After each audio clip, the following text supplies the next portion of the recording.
Nosotros seguimos en la carta de Pablo a los Romanos y seguimos en el capítulo 11 que iniciamos la semana pasada, y en esa ocasión titulamos dicho mensaje: Dios aún no ha terminado con su pueblo Israel, y vimos las razones por las que decíamos eso, porque el mismo Pablo habla de eso justamente desde el inicio de este capítulo 11 en el que nos encontramos. Y no voy a entrar en los detalles del sermón de la semana pasada, pero si hay algo que yo creo que tanto el mensaje de la semana anterior como el resto de lo que sigue deja en claro, es que Dios no ha rechazado a su pueblo Israel para siempre. Y mencionamos que algunos han entendido que la iglesia de hoy es el Israel espiritual, y mencionaban más tempranamente que probablemente se debe a la opinión de Juan Calvino, que pensó de esa manera, pero que hay una gran cantidad de académicos reformados de peso que realmente no entienden que el Israel espiritual es la iglesia hoy. De hecho, creo que es bastante claro en Romanos 11, y estos nombres que estoy a punto de mencionar así lo atestiguan, que Romanos 11 no está hablando de un Israel espiritual, está hablando de un Israel étnico, literalmente hablando. Y entre esas personas que así opinan y que al mismo tiempo afirman que Dios tiene un plan todavía para la nación de Israel, de un avivamiento masivo del cual no vamos a hablar hoy, entre ellos están John Murray, que fuera uno de los fundadores del Seminario Teológico de Westminster. Entre ellos está también Leon Morris, un académico del Nuevo Testamento de Australia, y asimismo se encuentran entre ellos John Stott, J.C. Riley, nada más y nada menos que Jonathan Edwards, Charles Spurgeon, Charles Hodge, y en nuestros días gente como R.C. Sproul, John Piper, Daniel Doriani y muchos otros. De hecho, me sorprendió encontrar en el comentario de R.C. Sproul acerca de este libro de Romanos, o esta carta de Romanos, estas palabras que te voy a leer. Escucha lo que él dice: quizás estemos a punto de ver el último grupo de gentiles elegidos para salvación. Y él está haciendo referencia al versículo 25 de Romanos 11, al cual no vamos a entrar hoy, donde habla que cuando la totalidad de los gentiles haya entrado, entonces todo Israel será salvo. Y él está diciendo con relación a eso que quizás estemos a punto de ver el último grupo de gentiles elegidos para salvación. Quizás estemos muy cerca del siguiente paso de la historia redentora. 2 puntos. La obra de Dios con el Israel étnico. Desde el año 70 después de Cristo nunca había visto una concentración de evangelismo hacia los judíos étnicos como lo que se ha dado en nuestros días. Ni en ningún otro momento en la historia de la iglesia se ha visto un número de conversiones del judaísmo al cristianismo. Fin de la cita de R.C. Sproul. Y yo creo que eso es bueno oírlo, pero sobre todo no esperaba oírlo o leerlo de alguien como R.C. Sproul, y fue de mucho ánimo para mí poder leer sus palabras. En el día de hoy nosotros vamos a estar leyendo Romanos 11, del versículo 11 al 24.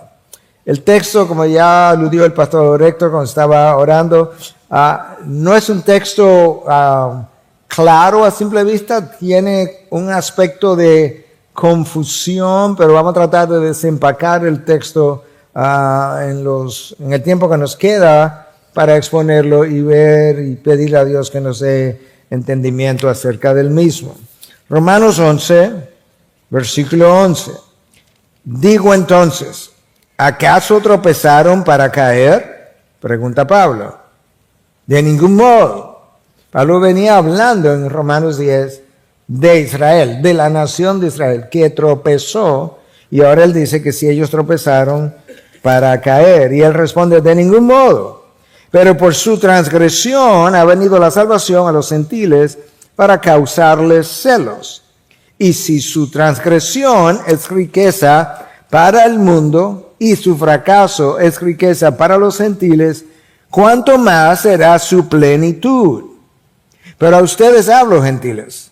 Entonces, puesto que yo soy apóstol de los gentiles, honro mi ministerio. Si en alguna manera puedo causar celos a mis compatriotas y salvar a algunos de ellos.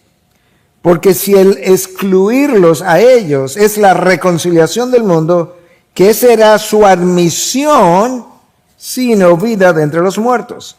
Y si el primer pedazo de masa es santo, también lo es toda la masa. Y si la raíz es santa, también lo son las ramas. Pero si algunas de las ramas fueron desgajadas, y tú, siendo un olivo silvestre, fuiste injertado entre ellas, y fuiste hecho participante con ellas de la rica savia de la raíz del olivo, no seas arrogante para con las ramas. Pero si eres arrogante, recuerda que tú no eres el que sustenta la raíz, sino que la raíz es la que te sustenta a ti. Dirás entonces, las ramas fueron desgajadas para que yo fuera injertado. Muy cierto, fueron desgajadas por su incredulidad, pero tú por la fe te mantienes firme. No seas altanero, sino teme, porque si Dios no perdonó a las ramas naturales, tampoco a ti te perdonará. Mira, pues la bondad y la severidad de Dios. Severidad para con los que cayeron, pero para ti bondad de Dios y permanece en su bondad. De lo contrario, tú también serás cortado. Y también ellos, si no permanecen en su incredulidad, serán injertados, pues poderoso es Dios para injertarlos de nuevo. Porque si tú fuiste cortado de lo que por naturaleza es un olivo silvestre y contra lo que es natural fuiste injertado en un olivo cultivado, ¿cuánto más estos que son las ramas naturales serán injertados en su propio olivo? ¿Claro todo? Bueno, yo decía esta mañana que ningún predicador está listo para predicar un texto hasta que él no pueda resumir en una sola línea de qué habla el texto. Y usualmente en mi caso, esa línea que resume de qué habla el texto es el título de mi mensaje.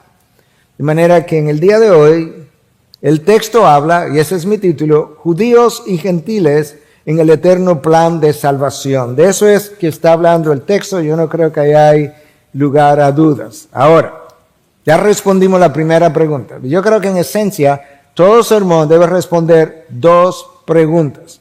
Podemos hacer otras a lo largo del camino, pero hay dos preguntas con las que yo necesito iniciar toda exposición. Número uno, leí el texto, volví lo leí, lo leí en el original, el que tiene dominio del lenguaje original, lo lees en diferentes versiones, ya entendiste el texto, ok, ¿de qué habla el texto?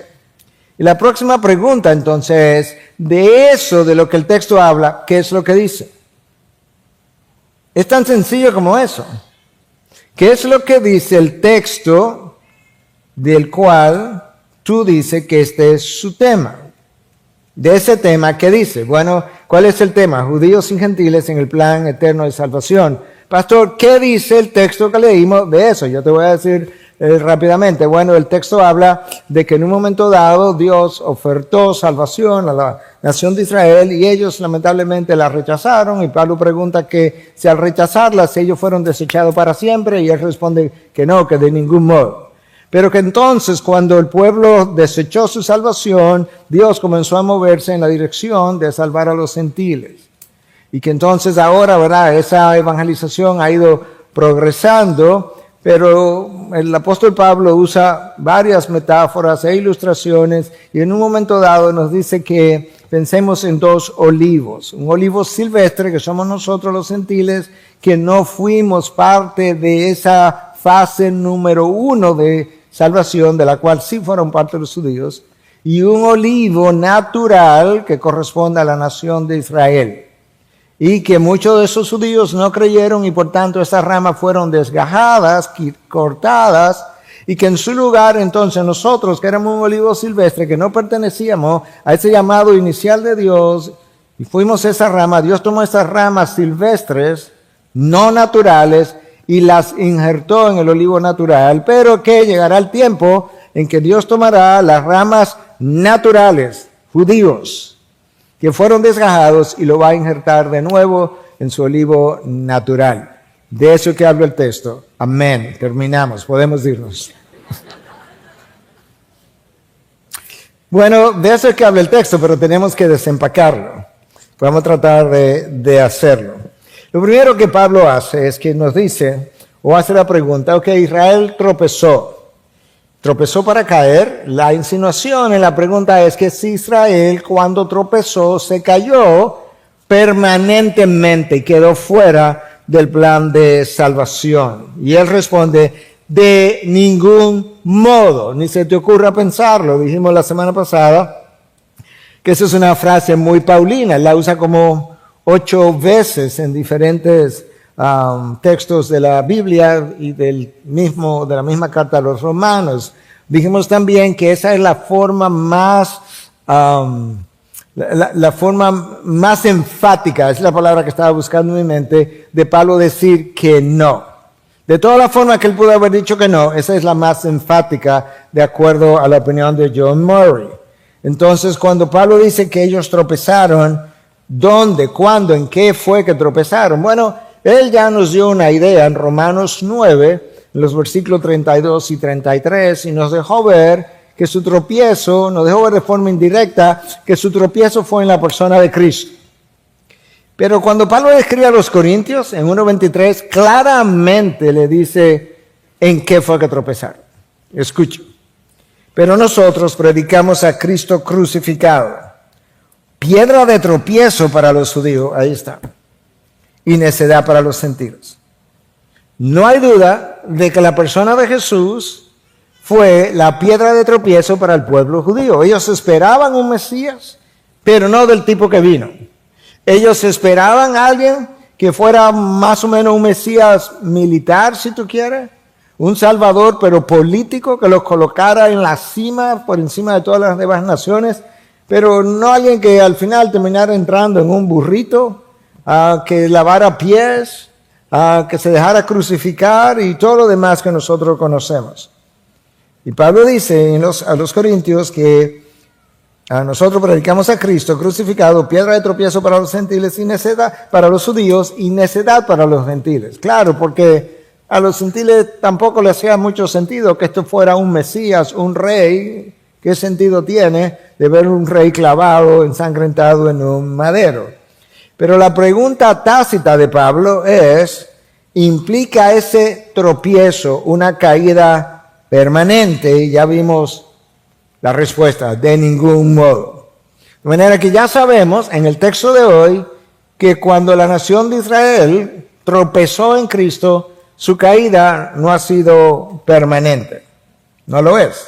El texto de hoy comienza a darnos luz y la semana que viene, en el próximo mensaje, tendremos más claridad. La pregunta es, si Dios sabía que el pueblo iba a tropezar en la persona de Cristo, ¿por qué lo permitió? Y Pablo hace más o menos la pregunta y la contesta, o mejor dicho, nos da la respuesta y nosotros hacemos la pregunta.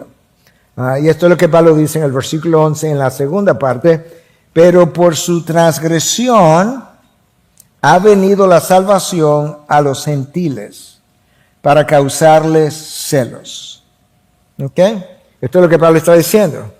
Cuando ellos tropezaron, Dios tomó, que lo vamos a ver también, el énfasis de la evangelización y la llevó de los judíos a los gentiles, y él se proponía causarles celos a ellos como una forma de llamarlos otra vez. De una forma que ellos quisieran desear las bendiciones que ellos estaban viendo que los gentiles estaban recibiendo. Dios no causó el celo, la idea era que ellos sintieran celo al ver de qué forma Dios los estaba bendiciendo, porque Dios no quería aún dejar a su pueblo sin que recibiera salvación. Entonces, ahora, ellos rechazaron la salvación y se fueron a los gentiles. ¿Cómo lo hizo Dios y cómo lo reveló Dios? Está ahí. En un momento dado, Pablo, fariseo de fariseo, líder en la nación de Israel, estaba persiguiendo a los cristianos, iba camino a Damasco, Cristo lo intercepta, le dice, Saulo, Saulo, ¿por qué me persigues? Lo tumba al suelo, lo deja ciego y luego lo instruye que vaya a Damasco y que pudiera esperar ahí a que él recobrara la vista. Y por otro lado, entonces, el Señor va donde Ananías, un hombre conocido de la iglesia, con buena reputación, y le dice a Ananías que vaya a orar por Pablo, que le imponga las manos para que él vuelva a ver. Y Ananías dice, Señor, yo he oído de ese Saulo que él es un perseguidor de la iglesia y él no tiene buena fama, yo no quiero ir. Escucha la respuesta del Señor, pero el Señor le dijo, ve, porque él es mi instrumento escogido para llevar mi nombre, ¿a dónde? Escucha, en presencia de los gentiles, ahí está, de los reyes y de los israelitas. O sea, no es que Pablo no le va a predicar a los israelitas, pero él tiene un llamado especial para los gentiles que ningún profeta y apóstol había tenido de esa manera anteriormente, con algunas excepciones como Jonás enviado a los ninivitas y un par de otros. De manera que Pablo inició ministrando a los judíos, llegaba a las ciudades, buscaba una sinagoga, comenzaba a hablar, pero en más de una ocasión se encontró con una oposición y un corazón tan duro que en un par de ocasiones distintas él le dijo, no, ya yo hasta aquí llegué con ustedes, yo me voy. Escucha cómo ocurrió esto en Macedonia, en Hechos 18, versículo 6. Pero cuando los judíos se le opusieron y blasfemaron, él sacudió sus ropas, era una forma hebrea de decir terminamos, y les dijo, su sangre sea sobre sus cabezas, yo soy limpio, desde ahora me iré a los gentiles. Claramente, no más. Eso fue en el capítulo 18 del libro de los Hechos, pero en un capítulo anterior, leímos una parte la semana pasada, en el capítulo 13 del libro de los Hechos, él había tenido un encuentro similar con otro grupo de judíos estando en Antioquía de Pisidia. Y estando ahí, pues, por igual. Escucha ahora el texto un poco más completo que lo leí la semana pasada, porque recuerda que la idea era provocar a los judíos a celos para ver si regresaban. Entonces escucha el texto de Hechos 13, 44 al 46. El siguiente día de reposo, eso es sábado, casi toda la ciudad se reunió para oír la palabra del Señor. Pero cuando los judíos volvieron, la muchedumbre se llenaron de celo. Ahí está. Ese era el propósito. Y blasfemando contradecían lo que Pablo decía.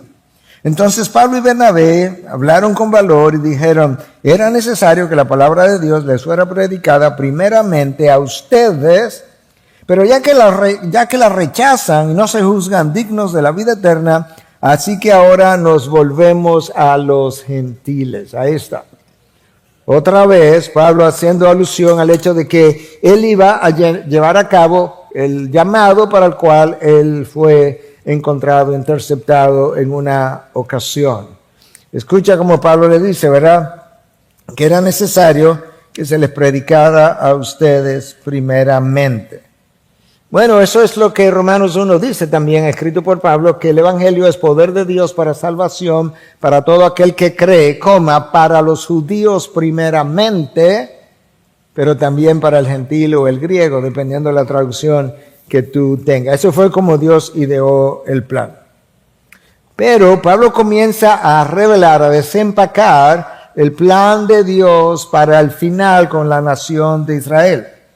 Y Pablo hace una revelación inicialmente indirecta de ese plan de reestructuración o renovación más bien de la nación. Escucha como él dice en el versículo 12.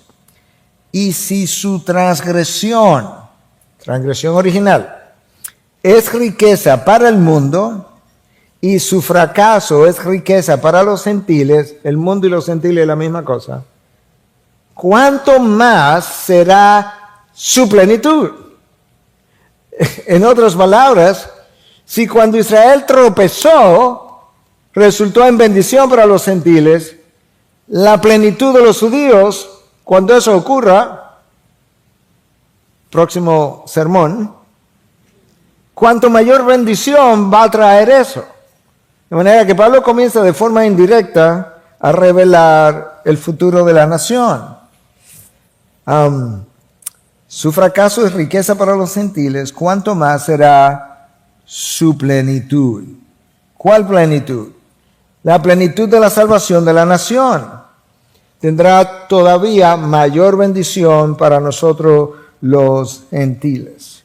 Pablo había comenzado a hablar en ocasiones anteriores de un remanente. Un grupo de personas pequeño que Dios se ha reservado a lo largo de los siglos dentro de la nación de Israel. Ahora él no está hablando del remanente.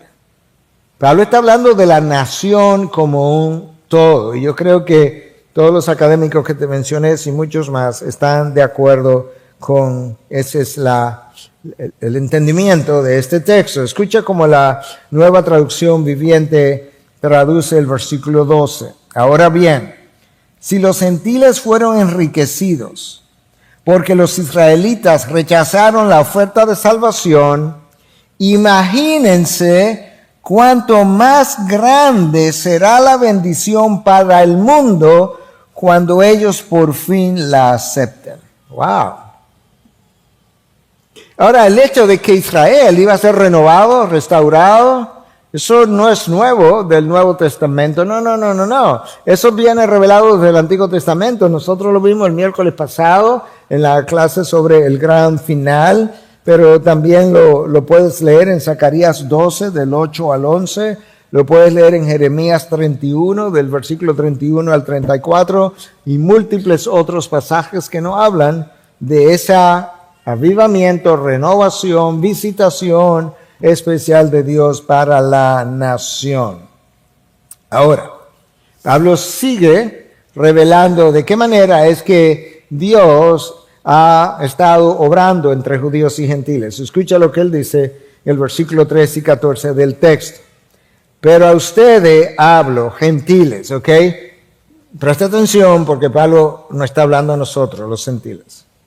Entonces, puesto que yo soy apóstol de los gentiles, honro mi ministerio. Si en alguna manera puedo causar celos a mis compatriotas y salvar a algunos de ellos. ¿Qué es lo que Pablo está diciendo? Pablo dice, mira, a mí me llamaron a ser apóstol de los gentiles. Si yo me dedico a evangelizar a los gentiles, estoy honrando mi ministerio. Y si por casualidad al evangelizar a los gentiles, yo los provoco a celos y eventualmente a alguno de ellos lo traigo a salvación, Pablo sabía que es Dios que trae salvación, pero usa instrumentos. Si alguno de ellos yo los traigo a salvación, lo único que he hecho es honrar mi ministerio. A eso me llamaron. Wow.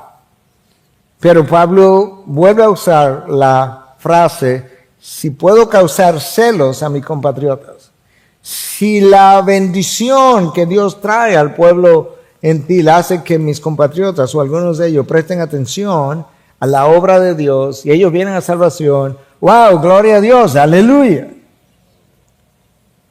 Y Pablo continúa ahora en el versículo 15 y vuelve a enfatizar el hecho de que si la exclusión de la nación momentáneamente, por un tiempo, trajo como consecuencia la reconciliación del pueblo gentil, ¿te imaginas lo que será cuando vuelva a trabajar con la nación de Israel otra vez? Mira cómo la Nueva Traducción Viviente lo dice en el versículo 15. Pues si el rechazo de ellos hizo que Dios ofreciera la salvación al resto del mundo, la aceptación de ellos será algo aún más maravilloso. Algunos dicen espectacular. Será vida para los que estaban muertos. ¡Wow! Pablo está enfatizando exactamente la misma cosa o está diciendo la misma cosa, pero ahora la está subrayando. Lo está enfatizando, lo está diciendo otra vez. Escúchalo. Si el rechazo de ellos hizo que Dios ofreciera la salvación al resto del mundo, a nosotros, la aceptación de ellos, los judíos, será algo aún más maravilloso, será vida para los que estaban muertos. Bueno, esa última frase, será vida para los que estaban muertos, ha sido interpretada en dos formas diferentes y ambas pueden ser, y a mí me parece también posible. Y es que por un lado, si la bendición original, la primera, resultó como consecuencia de la transgresión de Israel, cuando ellos respondan, la bendición será mayor y será como ir de la muerte a la vida. Pero hay una aplicación que yo creo que todavía es mucho mejor, o no sé si la palabra es mejor, pero que puede ser avalada todavía más claramente por la palabra de Dios. Y es que cuando eso ocurra en la nación de Israel, es como ir de la muerte de una nación a la vida de una nación. Y eso tampoco es nuevo. De hecho, el profeta Ezequiel estaba en el exilio en Babilonia, ya expulsado de su tierra, y en un momento dado Dios lo lleva en el Espíritu. No se lo llevó a ningún lado, es que le dio una visión al Espíritu, le muestra a la nación de Israel, que todavía no había muerto de esa manera, porque de Babilonia regresaron como 50,000 personas, y regresaron a la ciudad de Jerusalén, pero le muestra cómo iba a quedar la nación en la historia, y luego le muestra qué él pensaba hacer.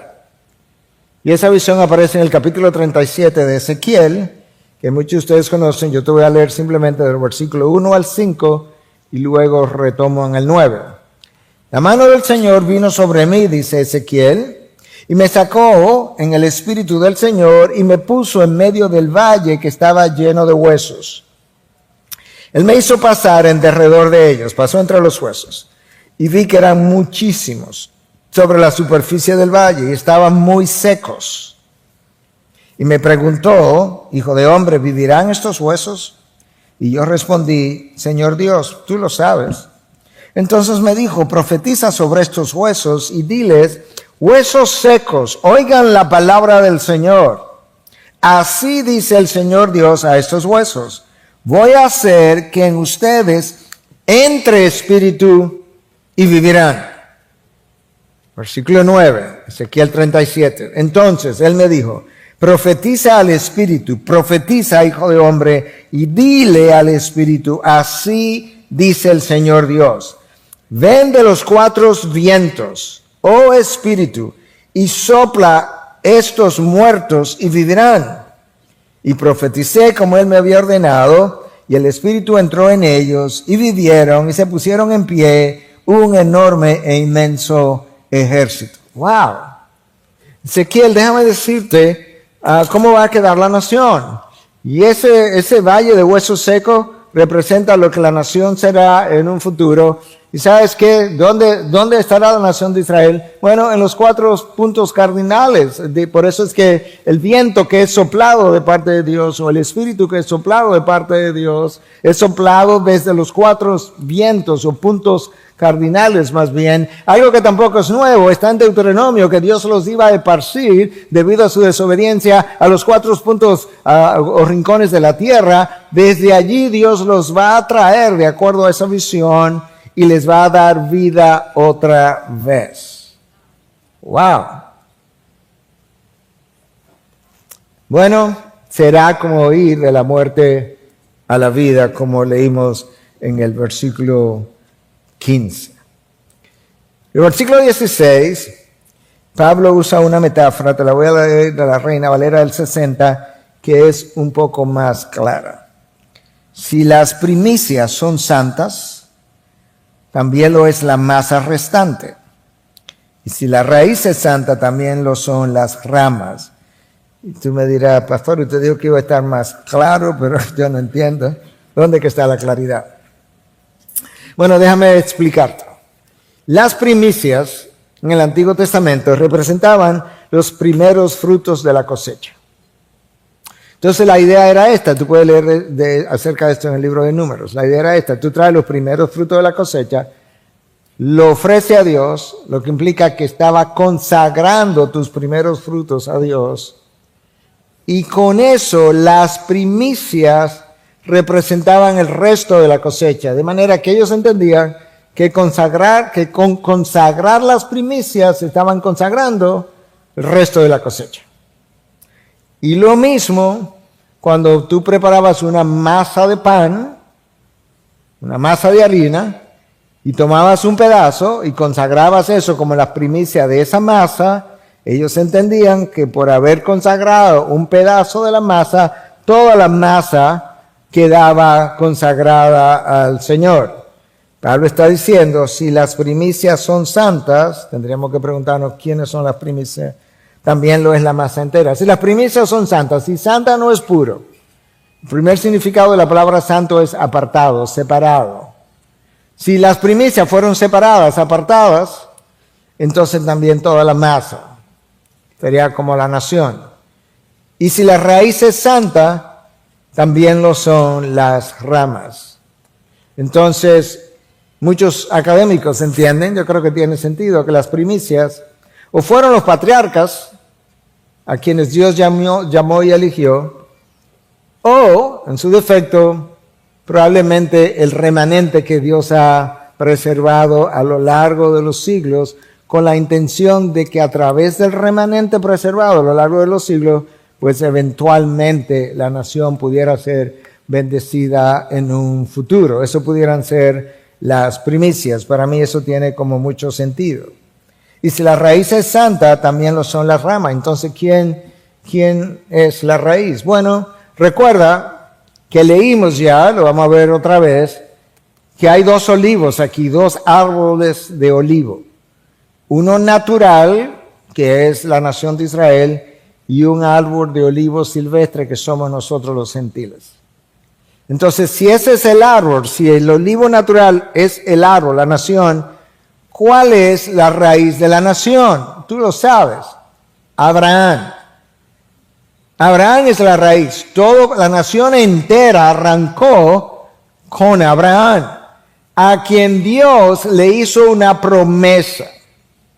La salvación tuya y mía descansa de una promesa hecha a Abraham de que en su simiente, le hace en tu descendencia, no plural, singular, en tu descendencia Jesús, serán benditas todas las naciones de la tierra. Esa es la raíz.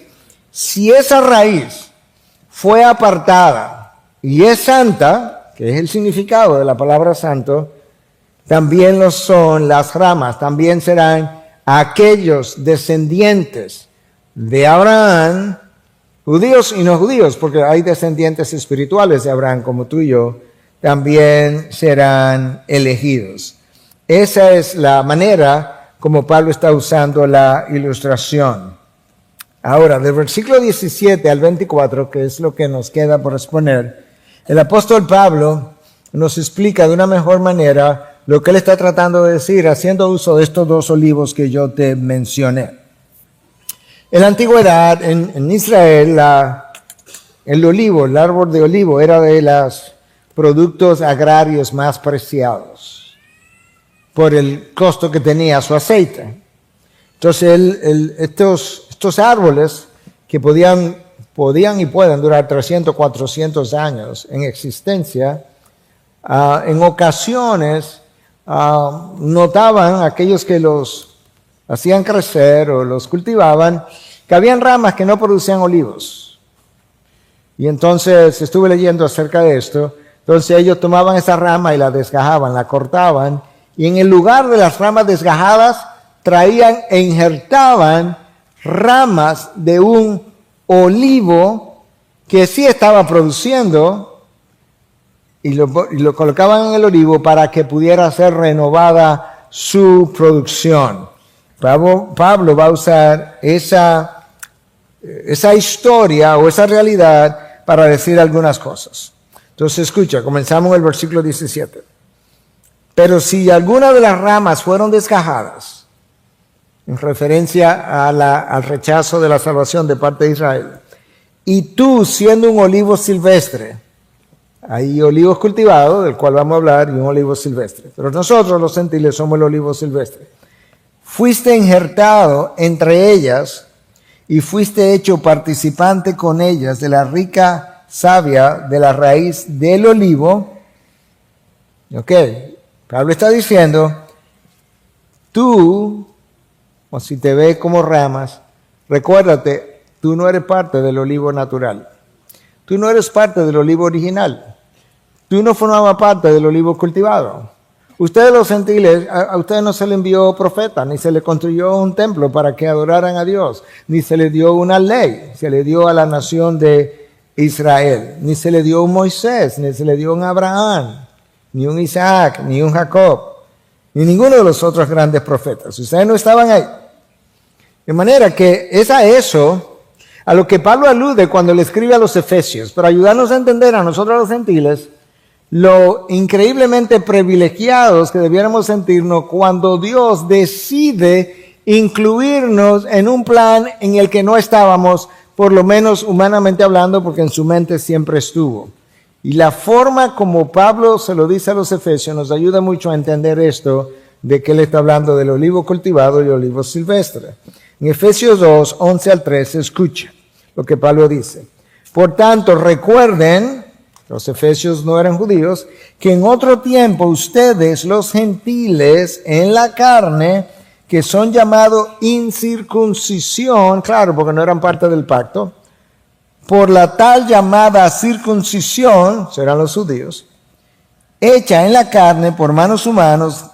Recuerden que en ese tiempo ustedes, escuchen cómo estábamos, para que tú veas lo silvestre que éramos. Recuerda que en ese tiempo ustedes estaban separados de Cristo, excluidos de la ciudadanía de Israel, extraños a los pactos de la promesa, sin tener esperanza y sin Dios en el mundo. ¡Wow! Estamos mal. Pero ahora en Cristo Jesús, ustedes que en otro tiempo estaban lejos, han sido acercados por la sangre de Cristo. Es así de bendecido que somos, que estamos. Ahora, Pablo sabe cómo se comporta la naturaleza humana y nos advierte, del versículo 18 en adelante, a nosotros los gentiles, y nos dice, pero ten cuidado, no te vayas tú a sentir como que tú eres superior a ellos, no vayas a creer como que tú eres más fiel que lo que ellos fueron, no vayas a pensar ahora como que ellos pertenecen a un tipo de ciudadano de segunda clase en el reino de los cielos y tú estás en primera clase, porque no es verdad. Escucha como Pablo dice en el versículo 18, a nosotros los gentiles, no seas arrogante. Recuerden que en otro tiempo, no seas arrogante para con las ramas, con ellos. Pero si eres arrogante, recuerda que tú no eres el que sustenta la raíz, sino que la raíz es la que te sustenta a ti. Dirás entonces, ¿las ramas fueron desgajadas para que yo fuera injertado? Muy cierto. Fueron desgajadas por su incredulidad, pero tú por la fe te mantienes firme. No seas altanero, sino teme. Porque si Dios no perdonó a las ramas naturales, tampoco a ti te perdonará. Pablo está diciendo, nos está diciendo a nosotros los gentiles, hey, no eres de la rama natural, No te pienses que eres la última Coca-Cola del desierto, que no lo eres. De hecho, si tú no te comportas, si tú no obedeces, si tú no vives el señorío de Cristo, a ti tampoco te va a perdonar, de la misma manera que a ellos no los perdonó. Recuerda lo que le dijo a los efesios. A los efesios le dijo, ustedes no tenían ni siquiera la ciudadanía de Israel, ni la ley, ni los patriarcas, ni los profetas. En otras palabras, las bendiciones llegaron a ellos primero. Eso es lo que Pablo le está diciendo. Tú viniste después. Esa es la razón por la que cuando Cristo tiene el encuentro con la mujer samaritana, que era una raza mixta, y está hablando con ella, porque ella quería saber dónde era que había que adorar, si en Samaria, donde ellos habían hecho su propio templo, o en el templo de Jerusalén. Cristo le dice, ustedes, Juan 4:22, adoran lo que no conocen. Nosotros, ¿quiénes nosotros? Los judíos, adoramos lo que conocemos, porque la salvación viene de los judíos. ¿Cómo que la salvación viene de los judíos? Claro que viene de los judíos, no viene de Jesucristo. Y Cristo no era descendiente de David y eventualmente descendiente de Abraham. Claro, porque la promesa fue a Abraham que se le hizo: en tu simiente, Cristo, serán benditas todas las naciones de la tierra. Entonces, mientras Israel permanezca en su incredulidad, o ha permanecido, nosotros hemos sido bendecidos con la salvación, y donde las ramas fueron quitadas, desgajadas del olivo natural que representa a la nación de Israel, ahí en ese lugar nos injertaron a nosotros.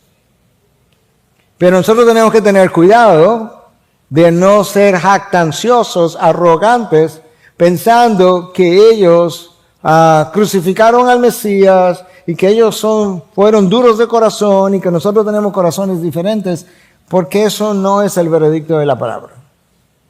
De hecho, el autor de Hebreos en el capítulo 12, versículo 25 al 29, nos dice algo similar. Nos dice: tengan cuidado de no rechazar a aquel que habla.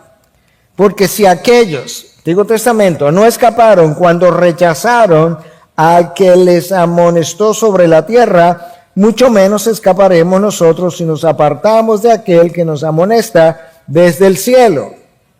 Su voz hizo temblar entonces la tierra, pero ahora Él ha prometido diciendo: aún una vez más yo haré temblar no solo la tierra, sino también el cielo, haciendo alusión al final de los tiempos. Y esta expresión, aún una vez más, indica la remoción de las cosas movibles como las cosas creadas, a fin de que permanezcan las cosas que son inconmovibles. Por lo cual, puesto que recibimos un reino que es inconmovible, demostremos gratitud mediante la cual ofrezcamos a Dios un servicio aceptable con temor y reverencia, porque nuestro Dios es fuego consumidor. Esta es una advertencia para nosotros los gentiles, comparándonos con la manera como aquellos se comportaron. Hey, ellos se alejaron, no te alejes. Acuérdate que nuestro Dios es un fuego consumidor. Y lo que Él hizo a aquellos es lo mismo que Él está dispuesto a hacer a nosotros si no andamos conforme a sus ordenanzas. Entonces Pablo, ahora tratando de traer esto como a una conclusión, está ayudándonos a entender un aspecto más. Escucha, versículo 22. Mira pues la bondad y la severidad de Dios. Wow. La bondad, como en un polo, y la severidad de Dios en su justicia en el otro polo. Esos dos atributos de Dios no son opuestos entre sí, no. Son expresiones del mismo Dios usadas en condiciones distintas o expresadas en condiciones distintas. Y Pablo dice: yo quiero que tú prestes atención a la bondad de Dios por un lado y a la severidad de Dios. Bondad de Dios para ti, severidad para con los que cayeron. Pablo nos está diciendo: oye, presta atención, porque cuando tú no estabas en el olivo, Dios en su bondad salió a buscarte y te encontró silvestre y te tomó como una rama y fue al olivo natural, nación de Israel, y te injertó en ese olivo natural al cual tú no pertenecías. Pero mira también la severidad de Dios, porque Dios había desgajado de este olivo natural ramas en el que quedó espacio, y cuando puso estas ramas, por así decirlo, a un lado, quedó espacio para injertarte allí, y es ahí donde tú has sido injertado. Wow. Y entonces tú pasaste a ser de los receptores de la gracia de Dios. Cuando Pablo explica eso, Pablo no está hablando de la iglesia. Pablo no está hablando del Israel espiritual, como mencionan estos académicos que te mencioné. En ningún lado Pablo está hablando en Romanos 11 del Israel espiritual, habría que cambiar las reglas de interpretación para llegar a esa conclusión. Pablo está hablando del Israel étnico. No solamente en Romanos 11, está hablando del Israel étnico en Romanos 10 y en Romanos 9, y tampoco está hablando en Romanos 11 de un solo pueblo, no, está hablando de dos pueblos con dos olivos y cada pueblo representado por un olivo diferente. Uno cultivado, nación de Israel, y el otro olivo silvestre. Pastor, usted sigue hablando del olivo cultivado, pero ¿dónde está eso? En el texto que leímos. Vamos a leerlo otra vez. Versículo 23. Y también ellos, si no permanecen en su incredulidad, serán injertados. ¿Tú oíste? Ellos, que son incrédulos ahora, si no permanecen en su incredulidad, serán injertados. Pues poderoso es Dios para injertarlos de nuevo. El mismo que lo desgajó, tiene el poder para volver a injertarlos otra vez. Versículo 24. Porque si tú fuiste cortado, tú y yo, de lo que por naturaleza es un olivo silvestre, y contra lo que es natural fuiste injertado en un olivo cultivado, ¿lo ves ahí? Cuanto más esto, que son las ramas naturales, serán injertados en su propio olivo. Préstame el micrófono para dejarlo caer, quedó claro. Si las ramas, nosotros que no éramos naturales, nos injertaron el olivo natural, tiene más sentido ahora que las ramas que sí estaban en el olivo natural y que fueron desgajadas, sean reinjertadas de nuevo en el olivo al que ellas pertenecían, y Dios es poderoso para poder hacerlo. ¡Wow! Y Pablo está diciendo, oye, cuando estas ramas fueron desgajadas, cuando ellos cayeron, durante todo ese tiempo del Antiguo Testamento, la salvación fue a los gentiles. Y esa salvación trajo bendición. Pablo está diciendo, ¿tú te imaginas la bendición que va a traer a nosotros los gentiles en el momento en que ahora las ramas sean injertadas otra vez? ¡Wow! De manera que cuando Dios mueva su mano en ese avivamiento futuro para la nación, Él estará moviendo su mano entre los gentiles también. Pero no podemos entrar ahí porque no tenemos el tiempo, de manera que si tú quieres saber qué es lo que va a pasar, tú necesitas oír el próximo mensaje. Porque muchos de ustedes ven series en la televisión, me han dicho, y esto es una serie. Entonces, tú necesitas el próximo capítulo de la serie para poder ver cómo Dios explica con lujo de detalles que cuando la totalidad de los gentiles sea salvo, entonces todo Israel será salvo. ¡Wow! Lo increíble es que hay gente como R.C. Sproul que piensa que quizá nos falte mucho tiempo cuando veamos la totalidad de los gentiles recogidos y que esto que yo te he estado describiendo comience a pasar en el Medio Oriente. Yo no sé tú, pero yo todos los días me despierto, ya comenzó. Ya estamos ahí y hay cosas que están ocurriendo que realmente dan mucho que pensar. Y doy muchas gracias a Dios por estar vivo en este tiempo y no hace 2000 años. Porque nosotros estamos viendo cosas que gente del pasado soñó ver y no la vio.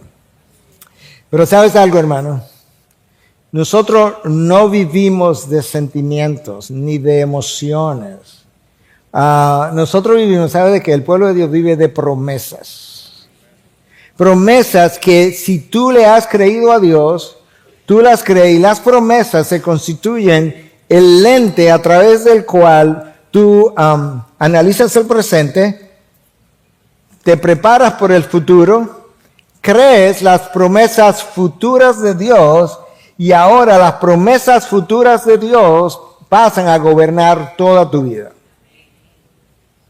Eso es lo que tú lees en el libro de Hebreos, capítulo 11. Yo lo he mencionado múltiples veces desde este púlpito. Y es que aquella gente no recibió ninguna de las promesas que le hicieron, pero las vio desde lejos, las saludaron como si las hubiesen recibido. Y esa gente vivió en fe por fe a su Dios, dio la vida por su Dios, teniendo mucho menos revelación que nosotros. Imagínate ahora que nosotros tenemos todo el Nuevo Testamento, 2000 años de historia, el Espíritu Santo morando en cada uno de nosotros y en medio de su iglesia, cosa que ellos no tuvieron. ¿Te imaginas lo fiel que nosotros debiéramos ser a nuestro llamado, a nuestro Dios, cuando aquella gente con nada de eso vio las promesas, las creyó, las saludó y esperó en esperanza contra esperanza, o en fe contra fe, como decía, o esperanza contra esperanza, como lo hizo Moisés, sabiendo que estaba viejito, que no podía procrear, esperó, ahí está la esperanza,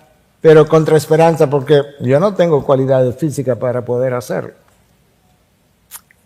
Pero el pueblo de Dios vive de promesas.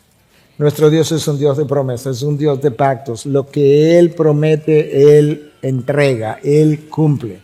Lo que Él pacta, Él permanece fiel. Y eso es algo de lo que Pablo le dice a los romanos, que los dones y el llamado de Dios son irrevocables. Padre, gracias por la enorme fidelidad a ti mismo. Gracias por cumplir tus promesas. Gracias por ser un Dios de pactos. Dios de Abraham, Dios de Isaac, Dios de Jacob, Dios nuestro. Señor, gracias por tu pacto en el Hijo Jesucristo. Señor, ayúdanos a vivir en fidelidad. Ayúdanos a escudriñar tu palabra, a entender los tiempos.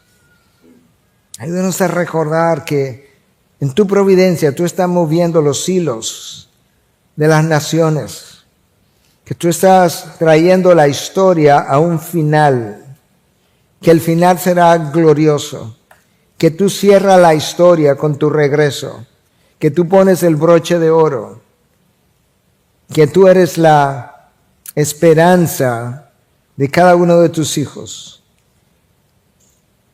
Pero en el ínterin, Dios, en el ahora, pero no todavía, ayúdanos a recordar que tus promesas son tan ciertas como la realidad que nosotros vemos hoy. Ayúdanos a vivir de esa manera y a contarle a otros lo mucho que creemos tus promesas. Creemos más tus promesas que no hemos visto que muchas de las cosas que estamos viendo. En Cristo Jesús. Y su pueblo dice, amén, amén.